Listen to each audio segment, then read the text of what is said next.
Mabuhay at magandang araw sa inyong lahat. Ngayon naman, tuturuan ko kayo kung paano gumuhit ng isang bote. Kaya tara, simulan na natin. Magsisimula tayo sa pagguhit ng isang hugis parihaba na bahagyang kurbado sa mga gilid. Ito ang katawan ng bote. Tandaan na ang mga gilid ay hindi tuwid, hindi medyo kurbada pataas, na nagpapakita ng balingkinitan na hugis ng bote.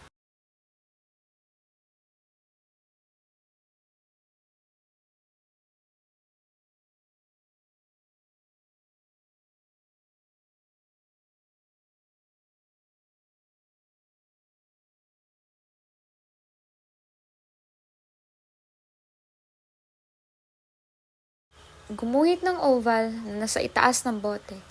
Siguraduhin itong nakagitna sa ibabaw ng parihaba.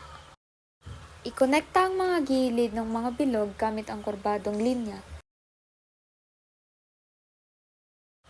Gumawa ng mga pahabang linya sa loob ng katawan ng bote. Iba-iba ang kapal at haba ng mga linyang ito upang magmukha ang epekto ng shading at reflections. Gamit ang parehong estilo ng pahabang linya para sa leeg ng bote at base. Huwag kalimutang maglagay ng linya para tagpuan sa taas ng bote.